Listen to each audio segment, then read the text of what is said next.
Kanaso, paano ba magtimpla ng alak? Ito, basic lang yan. Okay, nakaka pa magtimpla ng alak. Oh. Ay, bakit natin? Yan, 4. Gato lang yan. Ilabas mo ang tank. What? Pagkatapos ng tank, kumuha ka ng pitchel. Ang pitchel, bubuksan mo. Ibuhos mo ang tubig. Sabay ibuhos mo ang mahiwagang patro. Ilagay mo ganyan. Ipit-ipit hanggang malasing. Tignan mo kung sukat ito lahati. Lagyan mo ulit. Kumuha ka ng baso. Ilagay mo ang tang. Tang, baka naman. Baka naman. Ikat mo to. Bakit yan? Tawag. Ikat mo to kasi ano to sa ano. Buha ka ng Magkakapipis. Lupot mo maigi. Tapos ng bulupot. Yummy! Lagyan mo lang ko ng tubig. Haluin mo. Hanggang lumabas ang kulay ng tang. Nakikita mo yung tang? Anong kulay ng tang? Anong kulay ng tang? Uy, ang bobo.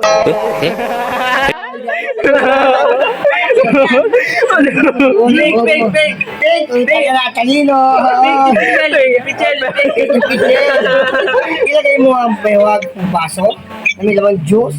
Baso ilalagay, baso. Hindi, tubig ka lang. Mali tayo. Okay. Tapos, ibuhos mo pitchel ulit. Lagyan mo ng tubig. Dahil walang yelo. Wala pang yelo doon. Pakitapon nga ba? Pakitapos.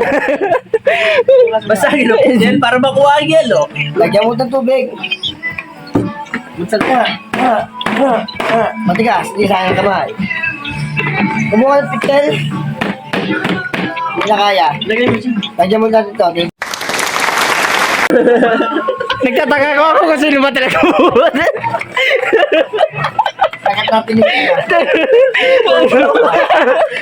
Ay, ikat mo to Ikat mo sa video kasi yan. okay, ito na. Ito na. Halo-halo ko na.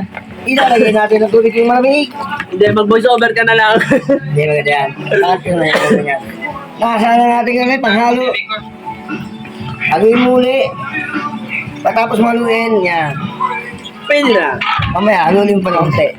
Para makutot, kukututin mo yung mga tira-tira latak ng tang. Tang baka naman. 4 baka naman. Tapos, hindi pwede yung basong yan. Hindi pwede ito. Imisin yung kalat ka. Tikman. Suwabe, suwabe. Paano ang tikim? Suwabe. Press na press. Mag-thank you ka naman sa viewers. Salamat sa mga manonood dyan, mga kalaso.